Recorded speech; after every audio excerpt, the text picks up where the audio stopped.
আজ আমরা দুইয়ের পরিপূরক পদ্ধতি ব্যবহার করে সমস্যা সমাধান শিখব।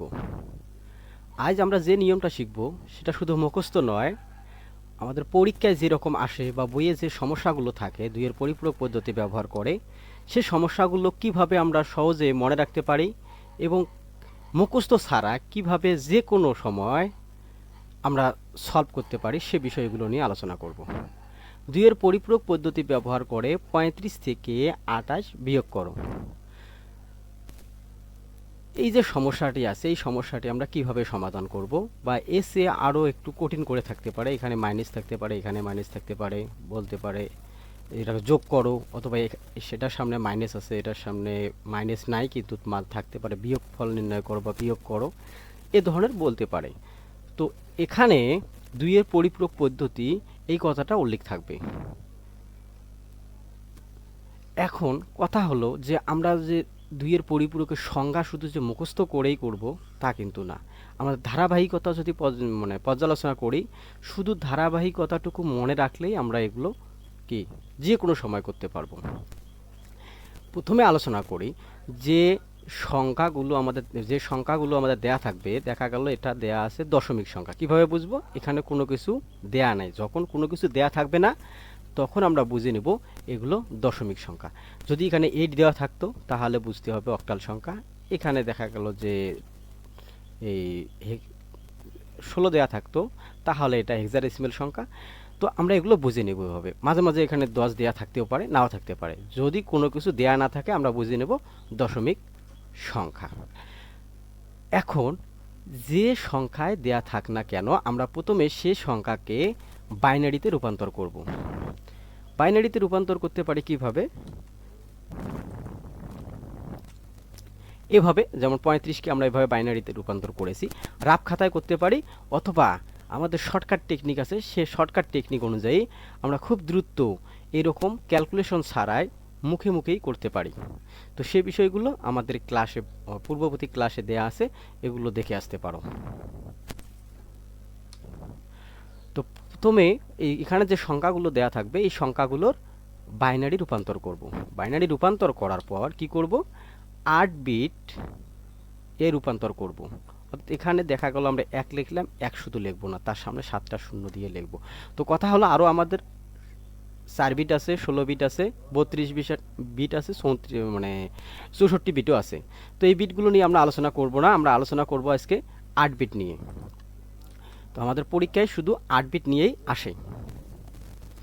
এখন তাহলে 35-এর বাইনারি মান নির্ণয় করব, তারপর 8 বিটে রূপান্তর করব। 28-এর বাইনারি মান নির্ণয় করব, তারপর সেটাকে 8 বিটে রূপান্তর করব। এখন 35-এর বাইনারি মান আমরা নির্ণয় করি, এভাবে নির্ণয় করতে পারো রাফ খাতায়। এটা সরাসরি এখানে করে দেওয়ার দরকার নেই। আর যদি তোমরা করে দাও তারপরে ভুল হবে না, অনেক বড় হবে, এটাই আমাদের এত বড় করা লাগে না, কারণ আমরা রূপান্তরগুলো আগে শিখেছি। এখন 35-এর বাইনারি মান এটা এভাবে লিখে দিতে পারো। তো তারপরে আমরা ব্র্যাকেটে এখানে লিখে দিতে পারি 8 বিট রেজিস্টারে, বা 8 বিট রেজিস্টার প্রয়োগ করে পাই, বা যে কোনো এভাবে লিখতে পারো, 8 বিট রেজিস্টারের সাহায্যে পাই, যে কোনো কিছু একটা লিখে দিতে পারো ব্র্যাকেটের মধ্যে। এখন কথা হলো 35-এর বাইনারি মান আমরা নির্ণয় করলাম। নির্ণয় করার পর এটার কি দুইয়ের পরিপূরক নির্ণয় করব কি না, এখন 28-এর কি দুইয়ের পরিপূরক নির্ণয় করব কি না সে বিষয়গুলো একটু জানি। এখন কথা হলো 35-এর সামনে কি মাইনাস চিহ্ন আছে? এটাকে যদি আমরা দশমিক অনুযায়ী যেভাবে বলছে সেটা যদি দশমিকের নিয়মেই ক্যালকুলেশন করি, তাহলে আমাদের ক্যালকুলেশনটা দাঁড়াতেছে এরকম, এই যে 35 বিয়োগ 28, তাহলে শুধু 28-এর সামনে বিয়োগ চিহ্ন আছে। তো বুঝতে হবে যে 35-এর সামনে বিয়োগ চিহ্ন নাই। তো যেটার সামনে বিয়োগ চিহ্ন আছে আমরা শুধু সেটার ক্ষেত্রেই দুইয়ের পরিপূরক নির্ণয় করব। এখন 35-এর সামনে যেহেতু বিয়োগ চিহ্ন নাই, তাই আমরা 35-এ দুইয়ের পরিপূরক নির্ণয় করব না। যেহেতু 28-এর সামনে আছে তাই 28-এ দুইয়ের পরিপূরক নির্ণয় করব। এখন দুইয়ের পরিপূরক কি জিনিস সেটা জানতে হবে। দুইয়ের পরিপূরক জানার জন্য আমাদের জানতে হবে একের পরিপূরক।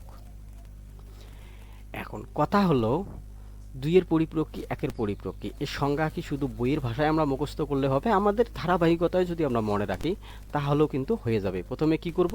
এখন একের পরিপূরক কি সেটা একটু জানি। একের পরিপূরক হলো কোনো সংখ্যাকে দেখা গেল সেটা দশমিক থাকতে পারে, বাইনারি থাকতে পারে বা হেক্সাডেসিমাল থাকতে পারে, যে কোনো সংখ্যায় থাক, সেই সংখ্যাটাকে আগে বাইনারিতে রূপান্তর করব। রূপান্তর করার পর 8 বিটে রেজিস্ট্রেশন করব।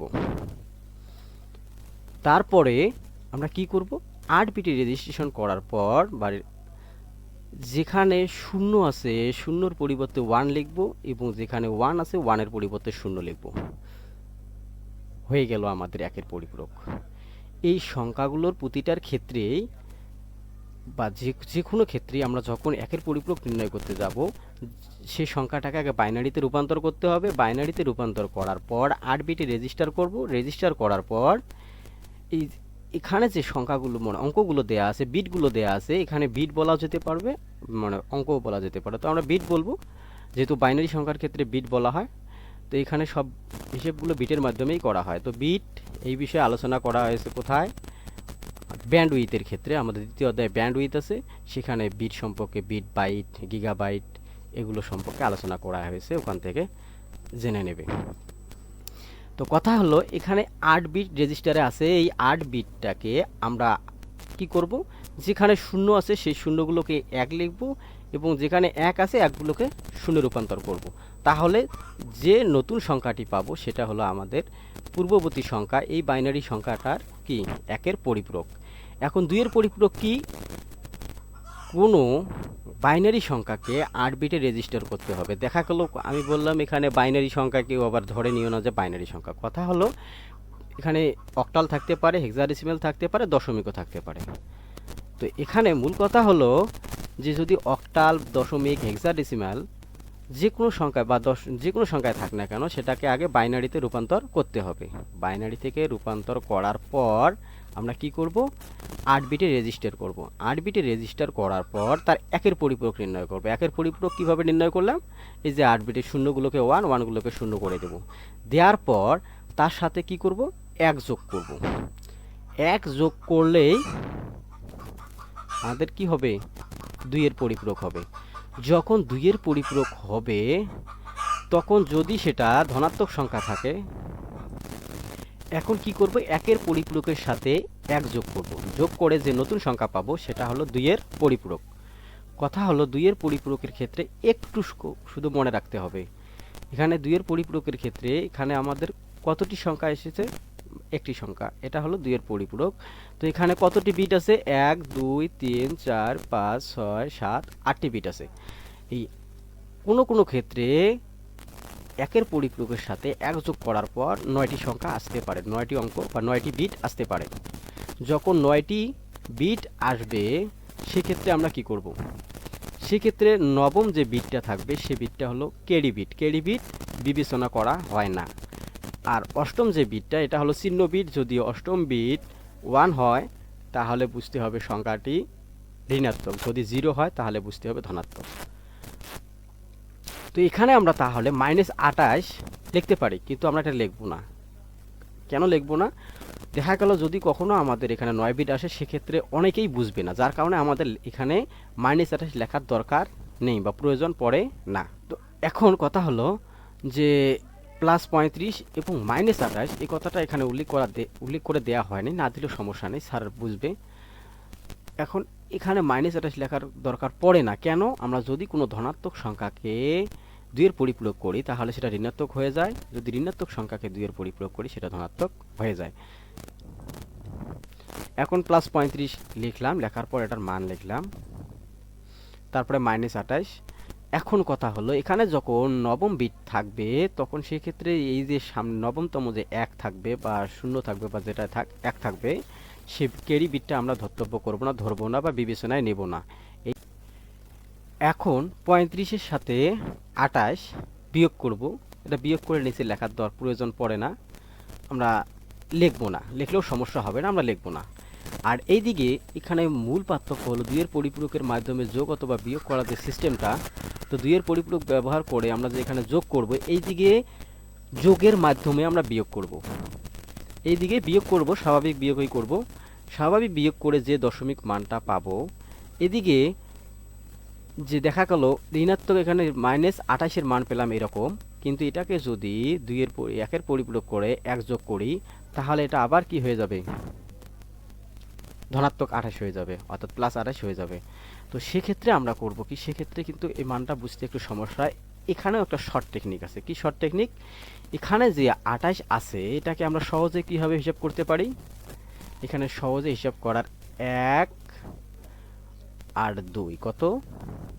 3, 3 আর 8 11, 11 আর হলো 16 কত? 27, 27 এর সাথে 1 যোগ করলে 28 হয়ে যায়। তো এতক্ষণ আমরা এতদিন আগে কি করেছি, বাইনারি যোগের ক্ষেত্রে বা বাইনারি থেকে যখন দশমিকে রূপান্তর করি তখন শুধু আমরা কীভাবে হিসাব করেছি, যেটার সামনে 1 ছিল সেগুলোকে আমরা হিসাব করে নিয়েছি। সেই বিষয়গুলো বিস্তারিত দেওয়া আছে। যেমন এটা 35, কীভাবে 35 হলো? 1 যোগ 2 কত হলো? 3, 4 বাদ 8 বাদ 16 বাদ 32 নেওয়া লাগবে। তাহলে 3 আর হলো 32 কত হলো? 35। তাহলে এটা আমরা মুখে মুখে হিসাব করতে পারি। তো এই টেকনিক পূর্ববর্তী ভিডিওর মধ্যে দেয়া আছে, তোমরা এটা দেখে নিও। তো এখন কথা হলো, এখানেও আমরা কিন্তু মুখে মুখে হিসাব করতে পারি, কিন্তু মুখে মুখে হিসাব না করেই আমরা ক্যালকুলেশন করব। এখন আমরা এই দিক থেকে 35 এবং -28 এটা বিয়োগ করব, কিন্তু এইদিকে যোগ করব। যোগ করলেও কিন্তু এদিকে বিয়োগের কাজ হয়ে যাবে। তো বাইনারির ক্ষেত্রে বা দেখা গেল 2 এর পরিপূরকের ক্ষেত্রে এটাই আমাদের সুবিধা। এই সুবিধাটা আমরা কাজে লাগাবো। তো দেখি তারপরে কি করব। এদিকে বিয়োগ করব, বিয়োগ করে যে মান পাবো এদিকে যোগ করে ঠিক একই মান পাবো, অর্থাৎ যোগের মাধ্যমে বিয়োগ করা। এটাই হলো 2 এর পরিপূরকের মূল থিম, এটাই মনে রাখবে। তো এখন আমরা এটা কি করলাম, যোগ করে এটা পেলাম। এখানে 1 আর 0 যোগ করলে 1, 1 0 যোগ করলে 1, 0 1 যোগ করলে 1, 0 0 যোগ করলে 0, 0 0 যোগ করলে 0, 1 1 যোগ করলে 2, 2 এর 0, হাতে 1, 1 আর 1 যোগ করলে 2, 2 এর সাথে 0 যোগ করলে 2, 2 এর 0, হাতে হলো 1, 1 আর 1 যোগ করলে 2, তার সাথে 0 যোগ করলে হলো 2, আবার 2 এর 0 লিখবো, হাতে 1, হাতের একটা পাশে লিখবো। তো এই নিয়মটা যারা জানো না তারা পূর্বের ভিডিও দেখতে পারো, বাইনারি যোগ বিয়োগ এই বিষয়ে বিস্তারিত আলোচনা করা হয়েছে, সেই বিষয়টা বা সেই ভিডিওটা দেখতে পারো। তারপরে আমরা কি করব, এখন এটা লেখার পর এখানে যে অষ্টমতম বিটটি আছে এটা হলো চিহ্ন বিট, এবং নবমতম বিটটি আছে এটা হলো ক্যারি বিট। তো এখন কথা হলো, এখানে 35 থেকে 28 বিয়োগ করলে কত হচ্ছে? 7। এদিকে কি 7 মান আছে আমাদের? অবশ্যই আছে। কেন? দেখি আমরা হিসাব করে দেখি। 1 আর 2 কত হলো? 3, 3 আর 4 7। আর এই যে এখানে নবমতম বিট এটা ক্যারি বিট ধর্তব্য করা হয় না, বাকি সবগুলোই 0।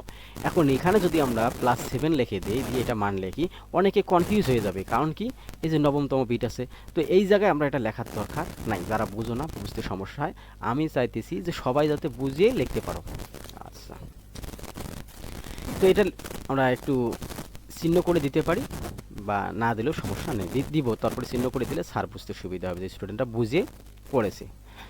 তো তারপরে এটা হলো ক্যারি বিট, ক্যারি বিট বিবেচনা করা হয় না। তারপরে উত্তরটা লিখবো কিভাবে আমরা? উত্তরটা এই লিখবো, যেহেতু চিহ্ন বিট 0 সুতরাং ফলাফল ধনাত্মক। তাহলে 8 নাম্বার বিটটাই দেখতে হবে আমাদের কি আছে দেয়া, 0 আছে কি 1 আছে। যদি 1 থাকে তাহলে ঋণাত্মক, যদি 0 থাকে তাহলে ধনাত্মক। ওকে, পরে অতএব নির্ণয় ফলাফল এত অথবা এত, এভাবে লিখে দিবে। +7, প্লাস চিহ্ন না দিলেও চলবে, আবার দিয়ে দিলে ভালো হবে। কারণ যেহেতু এখানে আমরা চিহ্ন বিটের উল্লেখ করতেছি, বা দেখা গেল এটা হলো 2 এর পরিপূরকের মাধ্যমে যোগ বিয়োগ করতেছি, তো সেক্ষেত্রে আমাদের এই বিষয়গুলো দেয়া ভালো। তো আমরা এগুলো প্রকাশ করে দেব। আর একটা কথা, আমরা পরীক্ষা পাশের জন্য শুধু করব না, আমাদের মূল থিম হলো জানা। এবং সব বই যারা তৈরি করেছে তারা কিন্তু আমাদের জানার জন্যই তৈরি করেছে, তাই আমরা বইয়ের কোনো অংশ বাদ রাখবো না, সম্পূর্ণ বই ভালো করে পড়ব।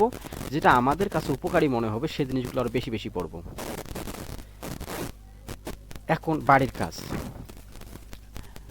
তোমাদের কাজ থাকলো 2 এর পরিপূরক পদ্ধতি ব্যবহার করে -35 থেকে 28 বিয়োগ করো। দেখা হবে পরবর্তী ক্লাসে। যদি কারো সমস্যা হয় কমেন্ট করে জানিয়ে দিতে পারো। ধন্যবাদ সবাইকে, আজ এই পর্যন্ত।